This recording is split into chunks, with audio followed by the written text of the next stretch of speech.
Bureau's Don Olson reports social service agencies are bracing themselves in Summit County, where the cuts run a bit deeper. These are the people who represent the social service organizations who catch the people who fall through the cracks of society. In the words of County Executive Tim Davis, those cracks have become a lot larger with the recent cutbacks in general assistance. In Summit County, the cuts run a bit deeper.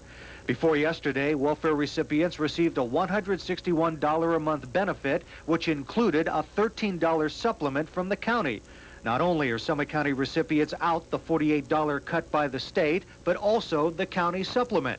Executive Davis has been criticized for kicking welfare recipients while they're down. Tell me somebody's going to live on $13 a month, and I'll tell you you're crazy. That isn't the issue here. The issue here is how do we use our resources to actually protect the people that need protected. With more people looking for help, the agencies are bracing themselves for a deluge. Sister Loretta Rafter directs HM Life Opportunities, a support agency for single-parent families. When you're talking about 7,500 people out on the streets, it's a lot of people. And I think that that's what's going to happen. And I think we're going to see days that we've never seen before. Record numbers of people looking for help have already turned up at the Haven of Rest Mission on East Market Street. Social service agencies like the Haven of Rest say their resources are already stretched to the limit, and they'll be hard-pressed to take on the increased demand that the welfare cuts are certain to bring. Director Kurt Thomas is already looking for alternative resources. You can do a few more things than you have been doing. And even if it's only a very minimal amount, at least it's going to help somebody. Efforts are still underway in Summit County to at least restore the $13 a month county supplement. Don Olson, Newscenter 8, Akron. It's David and Goliath, and the prize for the winner is a cemetery. More on this strange story from Newscenter 8 City Hall reporter Bob Sermonera, who says it's Cleveland versus the village of Highland Hills over a plot of land. Highland Hills Village is about 2 square miles. 90% of it is owned by the city of Cleveland. A large portion, 155 acres, makes up the city-owned Highland Cemetery.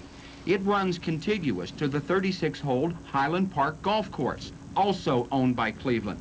The city claims it's quickly running out of cemetery space and wants to expand across the street near the Warrensville Workhouse, another city-owned facility. The expanded cemetery would be adjacent to the village's only residential area. Jumping from one side of the community to another side of the community and disrupt a commercial piece of development in our eyesight for development of the village of Highland Hills is totally ludicrous. Mayor Nash says the village has no plans to develop the area. Because it's owned by Cleveland, he says, that would be determined by the city and a developer. Nash wants the city to use 9 holes of the 36-hole golf course to enlarge the cemetery. He says that would guarantee burial plots for the next 90 years. This village hall behind me is owned by the city of Cleveland. Mayor White has told village officials if this dispute cannot be settled, they will be evicted from here in 31 days. He's also threatened the village with cancellation of a contract in which the city of Cleveland provides the village with fire protection. If Mayor White thinks that he's going to stop us from having fire service, he's badly mistaken. We will have fire service. If we have to go to the Supreme Court, we will have fire service. Nash says the village pays Cleveland $10,000 a year for fire protection, and the contract runs until August of next year. He also says the village has a lease with Cleveland for the village hall, and if needed, he's prepared to fight it out in court. Bob Sermonera, Newscenter 8, Highland Hills. The Highland Hills Village Council meets tonight, and they will consider a bill to use eminent domain to lay claim to several parcels of land owned by the city of Cleveland in their village. And up next, Casey looks at some Ohio State traditions courtesy the Buckeye Band. And Punxsutawney Phil isn't the only critter with weather wisdom. The Woolly Bears forecast next. You think you have to drive one of these to shop at Quality Farm and Fleet. Wrong. Anyone driving one of these, or these should drive to one of these. From oil and batteries to truck and towing accessories, we've got the right part at the right price. Right now, Peak Antifreeze is just $3.99 a gallon, and Armstrong Ultra Track steel-belted all-season radials start at $34.99 each. So whether your fleet looks like this or like this, to keep it running right, look for this. There's a lot more than farm in Quality Farm and Fleet. Oh, mama, don't feed me no bologna. I don't want no ham and cheese. I want something hot and hearty. I want a man which please. Don't feed me no bologna. Don't feed me no bologna. I want a man which please. Ooh, I'm not talking turkey. I want a bigger deal. I don't feed me just a sandwich. I want a man which meal. Don't feed me no bologna. Don't feed me no bologna. I want a man which meal.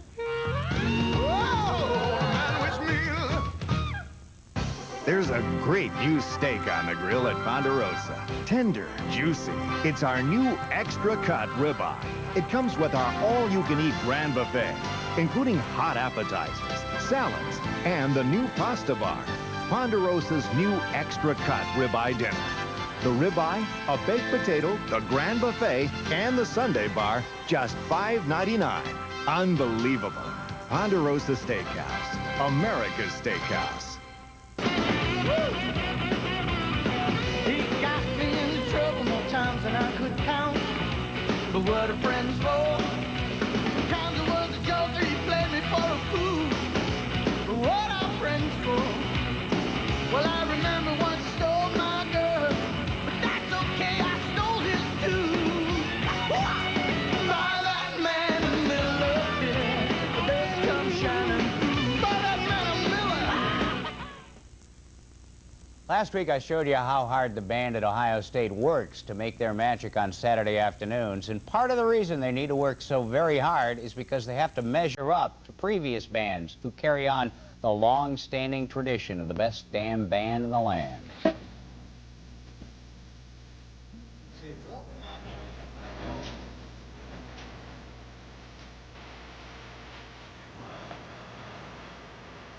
At first glance, the Buckeye Band uniforms don't appear to be traditional. Well, they're not. Simple explanation is this. They're very similar to what the band first wore back in 1878 when they were formed. They were old Civil War uniforms. But most of all, it's the music that gives the Bucks their tradition.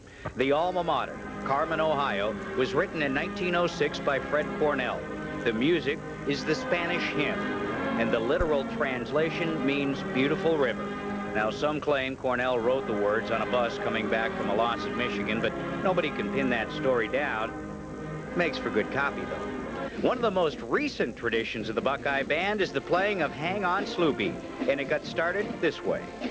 As it turned out, one of the percussionists in the band, the snare drummer, who's by the name of John Tadgenhorst, who is now one of the great composer arrangers in the country today, who does many commercials, was in the percussion section and arranged Hang On Sloopy, and eventually convinced Charlie Spahn this is something the band ought to try. And the band did it, and it was an instant success. There was no question if we didn't play it between the third and fourth quarter, the students say, we want Sloopy, and so now it's a definite tradition with this band. But of all the traditions, the one that sets the Buckeye Band apart is its famous Script, Ohio.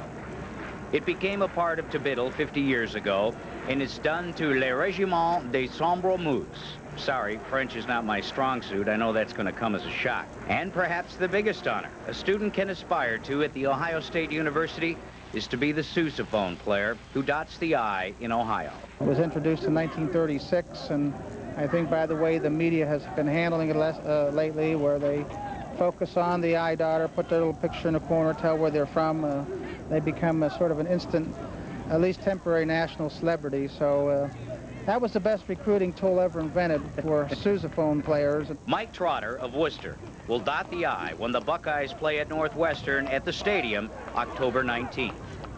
This will be the second time I've gotten to dot the I. I dotted last year at homecoming at Minnesota, but it's really exciting for me. Most of my fiance's family lives up in Cleveland. They're all planning on making it to the game, and it's kind of the culmination to 5 years in the band here, a lot of hard work. In 17 days, Mike will become a part of the legend that is Script, Ohio.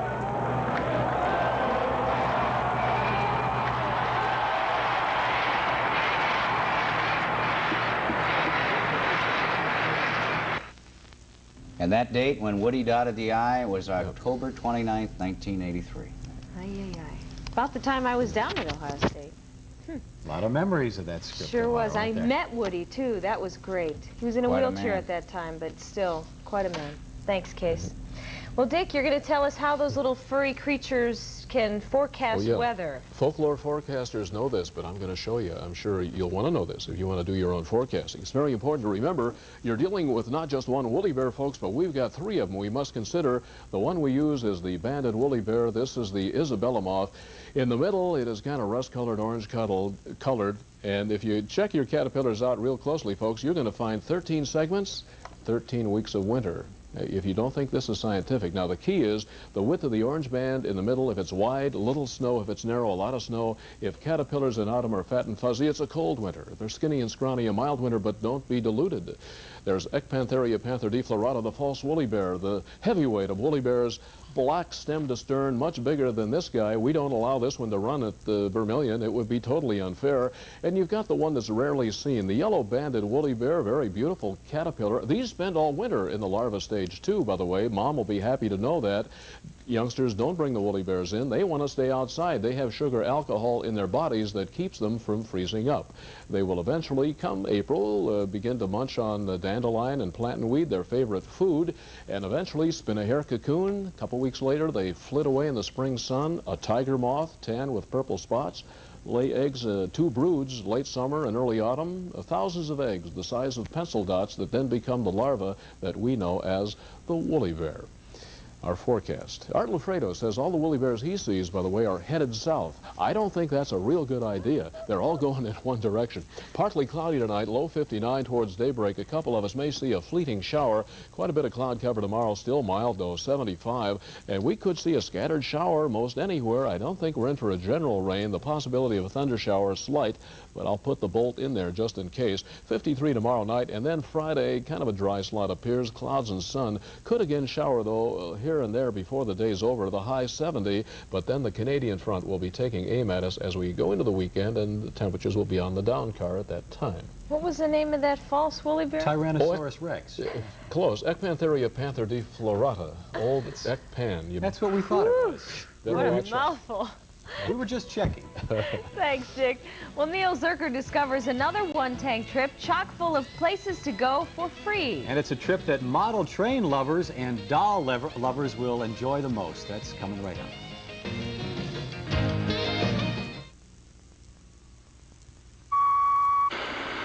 Due to high production costs and a low advertising budget, Food for Less is unable to bring you a complete commercial. But thanks to Food for Less vendors who are helping pay for this broadcast, Food for Less can tell you, no store can beat Food for Less for a total lower food bill. You'll find national brands like Park Farm's Fresh Family Pack and Split Breast Chicken, Coca-Cola, and TV Bread. And with an additional price reduction, your food bill will always be lowest. Our name says it all, Food for Less. It starts with a whisper. It's gonna be so good. A desire for something more.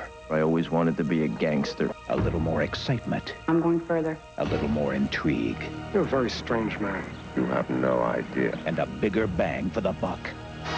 It's hard to say when the ordinary fails to satisfy, but one day you just know. It's time. It's time. It's time to order HBO and Cinemax. This fall, HBO and Cinemax take you over the top with the extraordinary, the out of the ordinary, Hollywood's biggest and best. Make your move now. Call 1-800-CABLE-ME and get installation of cable TV, HBO, and or Cinemax for as little as $5. Plus 100 free minutes of long-distance calling on Sprint. Good no matter who your carrier is. The time is now. The call is free. 1-800-CABLE-ME. This fall, HBO, Cinemax, it's time. Coming up on Newscenter 8 at 11. Have you ever heard of Earth Winds? If not, you will soon. It's the joint NASA-Soviet balloon venture that'll be launched from Akron on a history-making attempt to circle the globe. We'll have a report on the project at 11.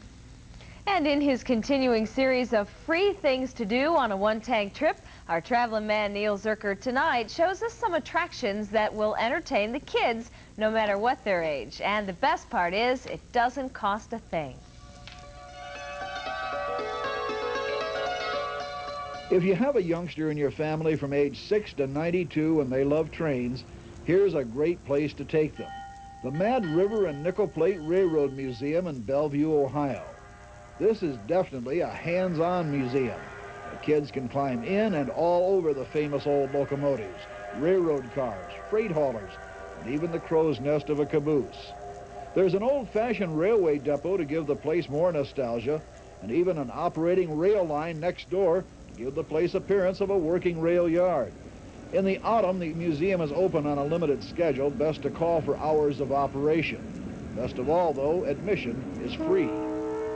Too early for the holidays? Not at Cranach's Garden Center, just across the state line in Sharon, Pennsylvania. They've had this huge animated Christmas display up and open to the public since the day after Labor Day. It's a childhood fantasy, and it's open daily until the very first of the year. Again, admission is free. All those that have a ticket, if you'll bring the card up here, we'll get started for our tour. For the doll lover in the family, be they little or be they big, the Middleton Doll Factory in Belpre, Ohio has moved into some new quarters, and their guides, dressed like doll babies, show you the assembly line that creates the lifelike dolls. Everything from applying the tiny wigs to the fitting of clothes and the final tying of bows. Admission to the tours is free. The Louisville Slugger baseball bat is not made in Louisville, Kentucky. It's made just across the Ohio River from Louisville in Jeffersonville, Indiana. They offer a free tour to watch a raw piece of wood become a big league baseball bat in as little as 7 seconds. There's also a small collection of some of the bats they have made for the immortals of baseball. Fort Knox, Kentucky is only a short drive from here. Fort Knox is the home of the Patton Museum and its famed collection of armored vehicles from around the world.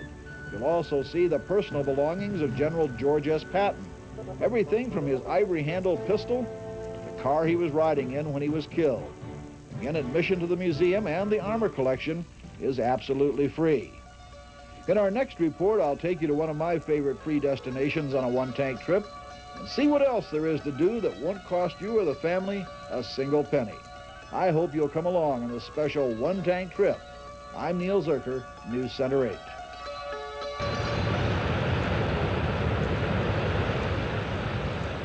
It is one of the most awesome sights in the world. More people have taken pictures of this natural wonder than any other object in Earth. The combined falls stretch over 3,600 feet, and over 2.5 billion gallons of water plunge over the falls every hour of every day. This is Niagara Falls, and it's available to you and your family absolutely free. I have known people, not only visitors, people who live here. They'll spend days after day after day down at the falls.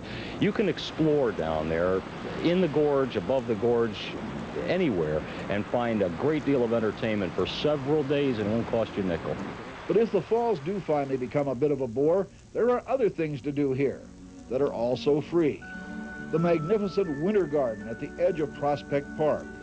This is a 7-story high, glass-enclosed tropical plant collection that you can enjoy from below or above. Thousands of plants from around the world thrive here year-round. By the way, you'll also be pleased to know that in Niagara Falls, New York, they have no parking meters. Parking on the city streets is free. And when no special events are going on, parking is also free at the City Convention Center parking lots.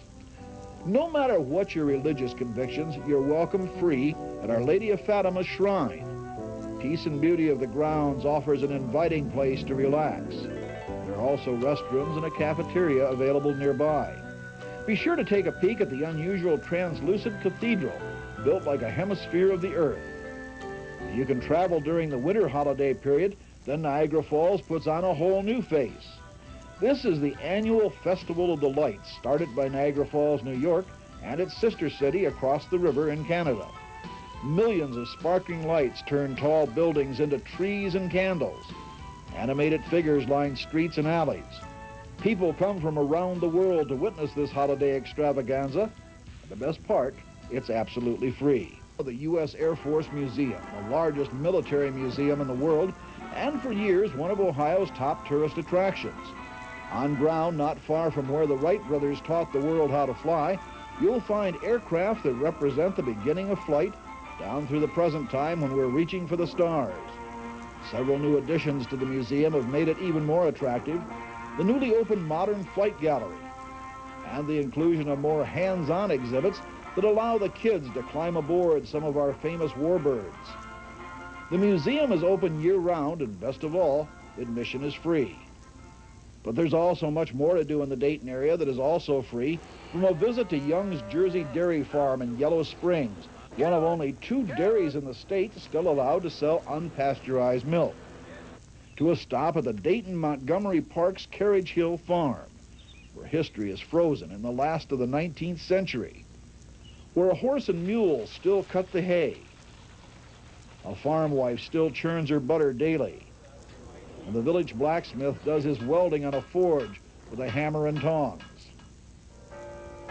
And listen to one of Dayton's nicest hidden secrets.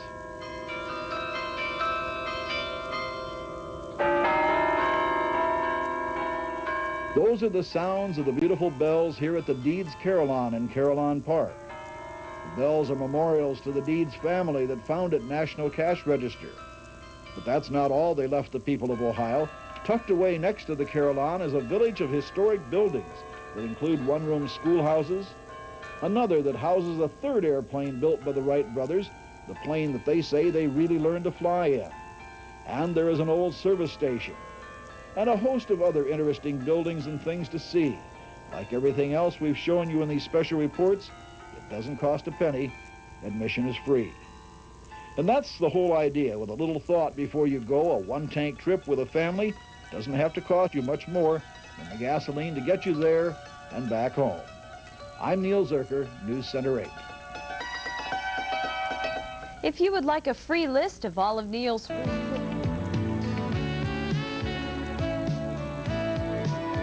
Welcome to Creative Living. Today we have a fantastic show for you. Our special guests are Mary Allen from So Easy Textiles and Marcia Horner from Duncan. Get a pencil and paper because we have information I'm sure you'll want to write down.